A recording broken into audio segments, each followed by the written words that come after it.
Good evening, Democrats. Today is Monday, July 31st, the last day of the month. We are well on our way past the halfway mark now of summer, but it remains very hot in Oklahoma. I hope that you're somewhere cool this evening. We have a lot to talk about tonight.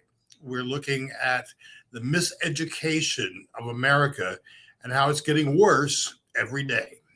That's all in tonight's Hamilton Report.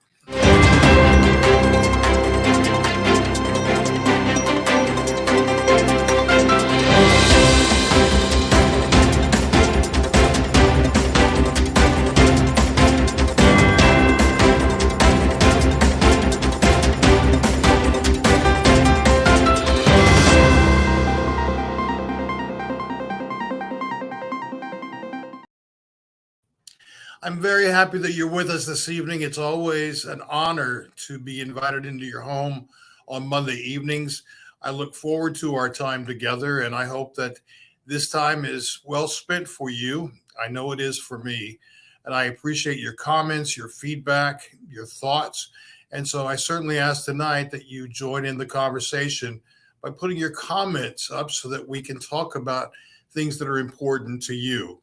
Couple of things before we get started tonight. I want to say a very special word of thanks to Alicia Andrews, the chair of the Oklahoma Democratic Party, for joining me last Monday night when we talked about no labels and the implications that political party that's not a party but pretends it's a party could have on the election next year. I hope that you will, if you missed last week's broadcast, I hope that you'll go back and take a look at it because Alicia has a lot of insight to share, and I'm happy that she did. And I also want to just note the passing of Paul Rubens, better known as Pee Wee Herman. He was a delight to children for a very long time, someone whose comedy I admired, and he succumbed to a long battle of cancer. So we are thinking about him this evening. Well, as I said, tonight we're looking at the miseducation of America. Now, this is something that is not brand new. And to point that out, I'm going to show you a clip from our friends at the Lincoln Project. Take a look at this and you'll see what I mean. We might not want to show too much of the bottom part there, but without too many curse words here, sir. No. What are your thoughts?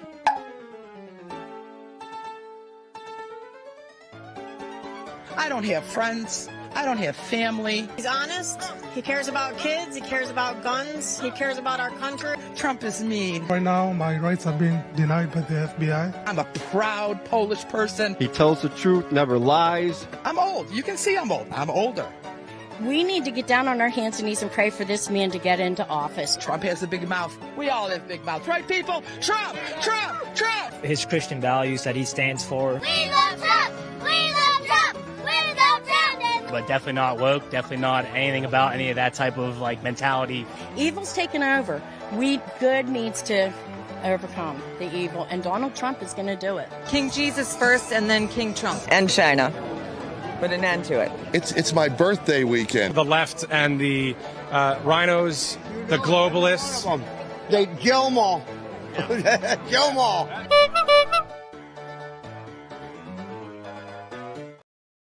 So you see what happens when we poorly educate people in America. That's what you wind up with. People that can't think for themselves, people who are just blind to reality and live in some kind of a made-up fantasy world. Well, I want to start tonight by talking about Oklahoma's failures in education.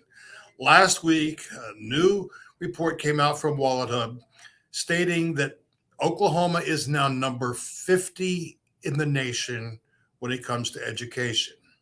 It should be pointed out that none of the reasons pointed to our educators. They continue to work under the most difficult and challenging situations, and so we applaud them. But it's because of class overcrowding and low per pupil spending and problems with administration that we are now number 50 in the nation.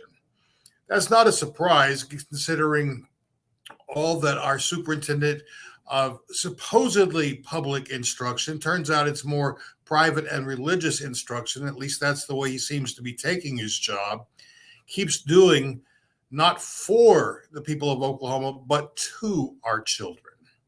I'm so tired about hearing about woke and indoctrination when this man lives to indoctrinate children into his own way of thinking. You know, it should be no surprise to any of us that these are his words: teach truth, not racism. Well, if we're going to talk truth, how about this? How about the fact that white men stole native lands and tribes through force, coercion, lies? White men enslaved black people, held them hostage, tortured them to provide for free labor. White men held back the progress of black integration into society, as well as women's rights and native rights. Yeah, if we want to talk about teaching the truth and not racism, well, racism is a part of that truth, whether we like it or not. And it's sad to me that we are talking about one of the greatest massacres ever to occur in this nation was the Tulsa race riot, the Tulsa race massacre. By its very name, it indicates that it was a racial mob of white people who destroyed blocks and blocks and blocks of homes and businesses and lapped it all up for their own gain. He says we should teach about the Tulsa race massacre, but we can't talk about race. That's not education. And sadly, we are being pushed and pulled in all the wrong directions by the leadership of this state. We had an opportunity for something much better, much, much better in Gina Nelson. But Republicans voted against their own children's interest to install this person into public office. It's a shame that our state will have a long, long time to live down. Well, you remember when the charter school charter was granted to a Catholic school. And at the very same time that was being discussed, our Attorney General said, this is unconstitutional. This is unconstitutional. Well, guess what? Today, the ACLU announced that they're suing to block the nation's first religious public charter school. Now, that should tell you something right there, that this Catholic school in Oklahoma is the first in the nation to be funded with public tax dollars. Oklahoma approved this charter school's request to become a public school despite the plans, now this is important, to discriminate against students and teachers and to religiously indoctrinate them. That is their plan. They said all along, we will hire Catholic teachers and we will teach Catholic values. Great.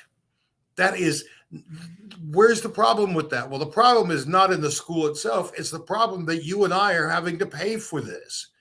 Well, I'm hopeful that this lawsuit will put an end to this charade.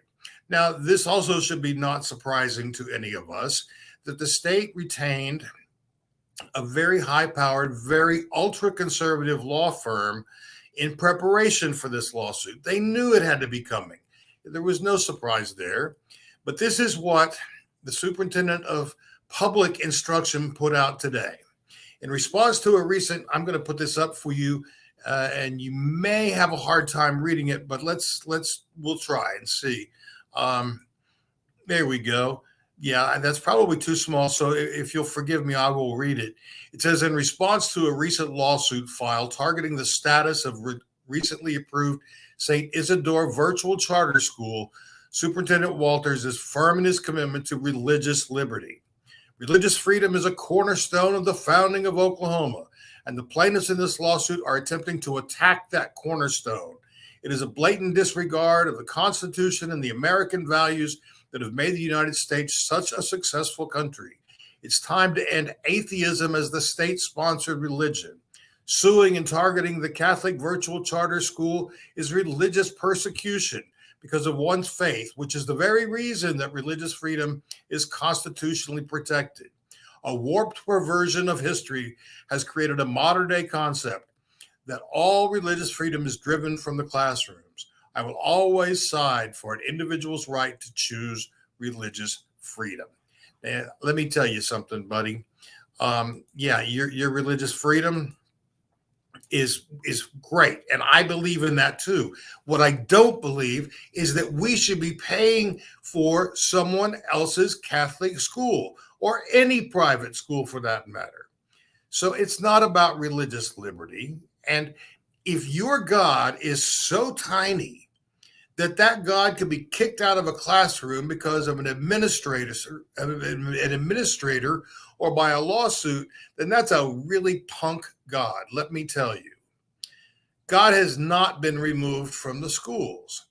Public prayer in schools has been, and there's a reason for that.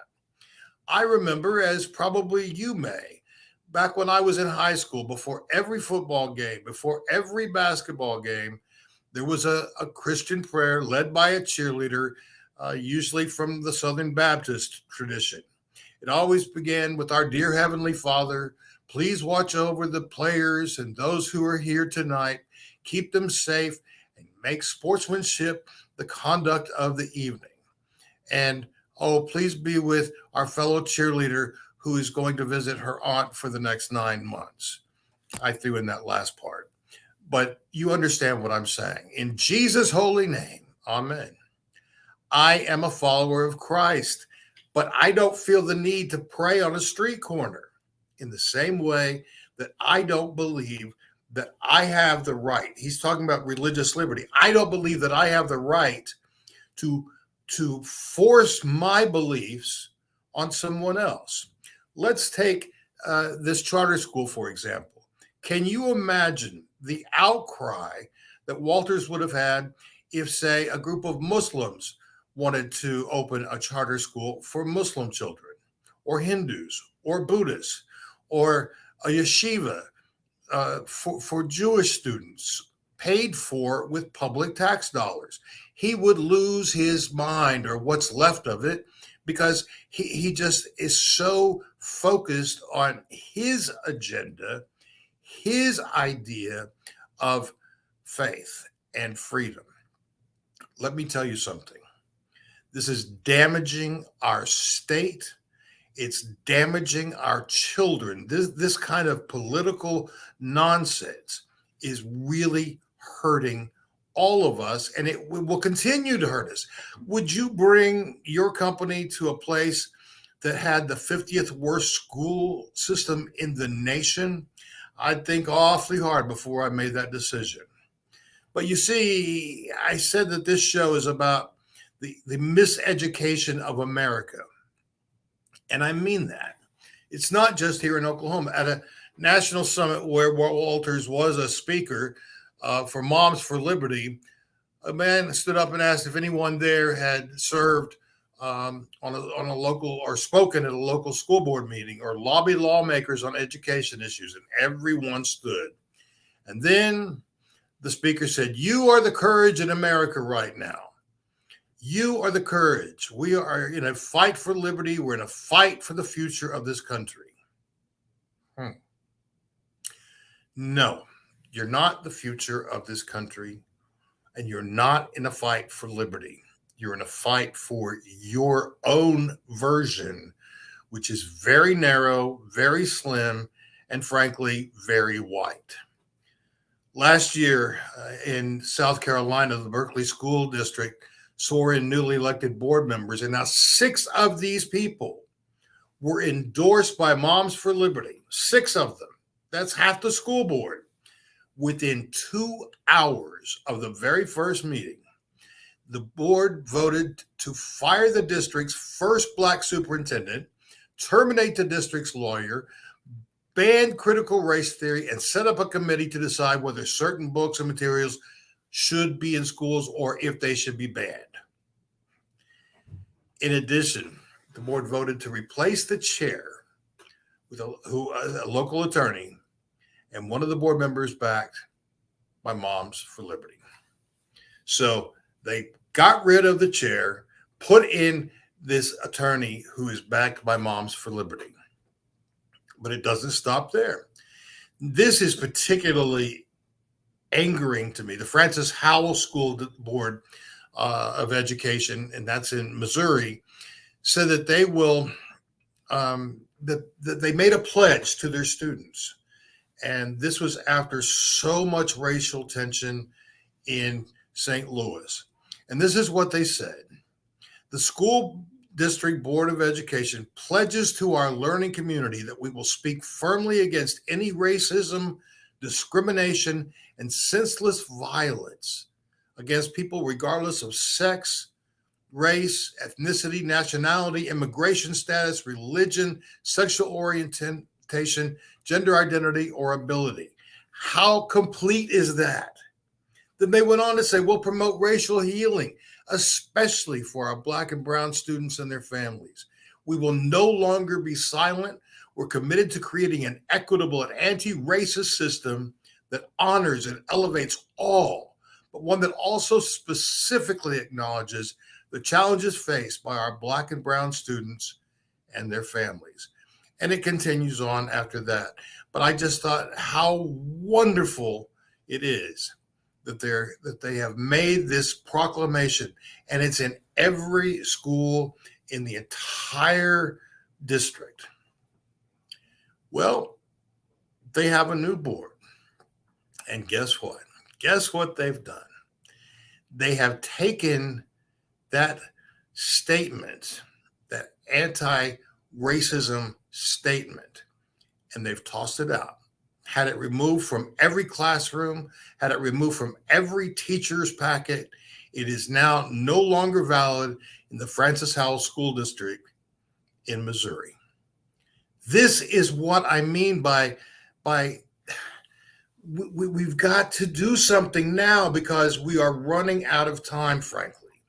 Last year, an Ipsos poll found that 76% of Americans and 77% of parents agreed that classrooms should be places for learning, not political backgrounds. Extremist school boards, gubernatorial and congressional candidates who campaigned on burning books and banning curriculum, well, they failed in many states. And it just proves what recent polling has already said.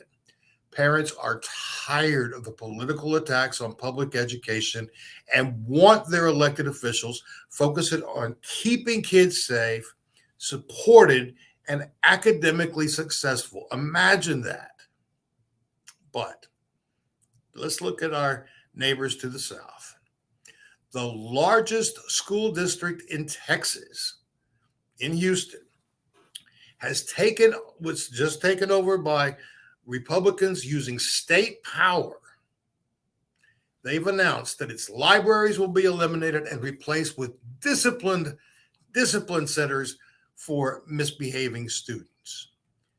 Discipline centers instead of libraries. Friends, this is crazy talk. This is crazy town. We're talking about shaping our children, and why these adults are cramming through their conservative, racist, in many cases, ideology, and we're allowing it to happen. You've heard Alicia Andrews, our chair, say over and over and over, every election matters. And we need to wake up to the fact that school boards have great authority over the children and families right where we live. They are closer to us even than our city council members. And these people are creating rules that will affect not just academic achievement while kids are in school, but also will impact the way that they either continue their education post-high school or do not. Now, sadly, Oklahoma now has the highest dropout rate of any state in the country.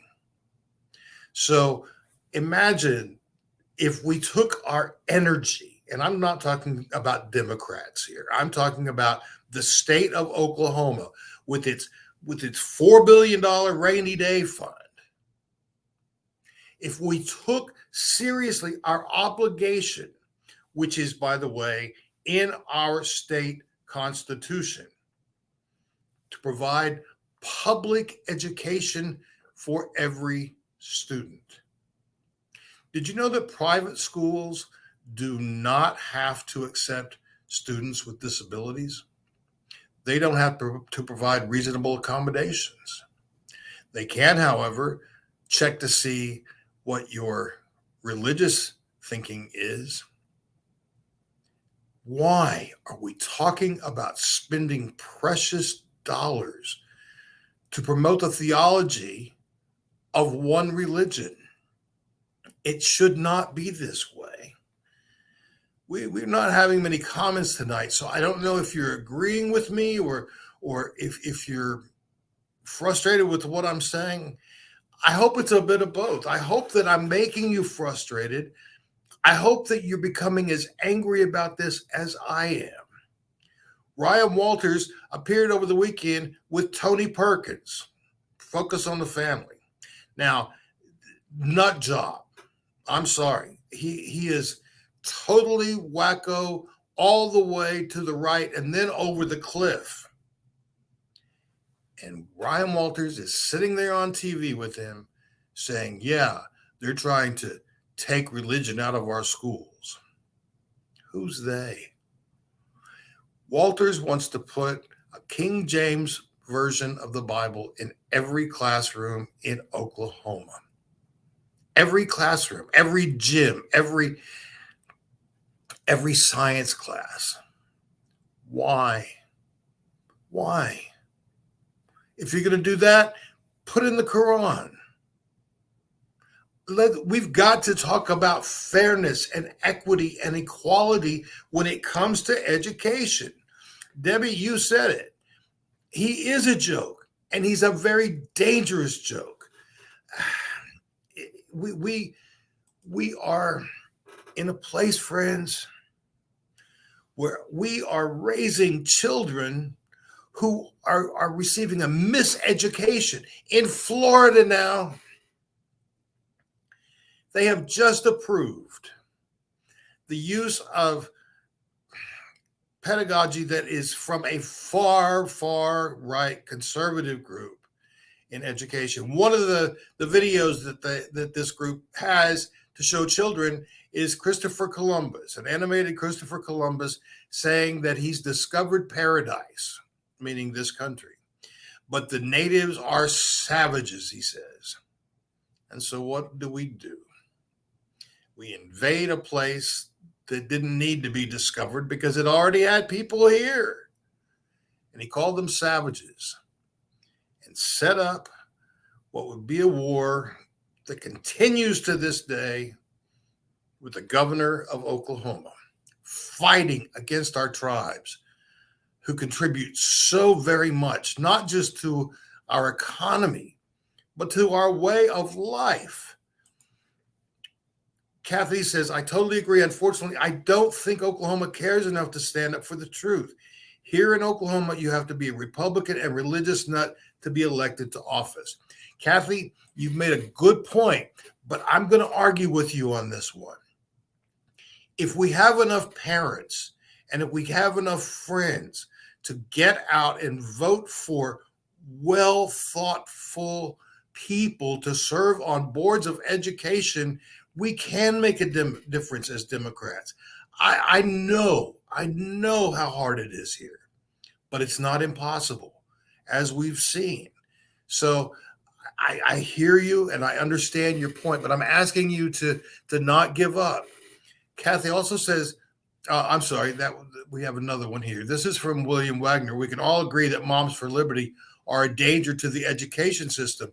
My question is, what is the Democratic Party going to do about them? Well, they're a 501c3.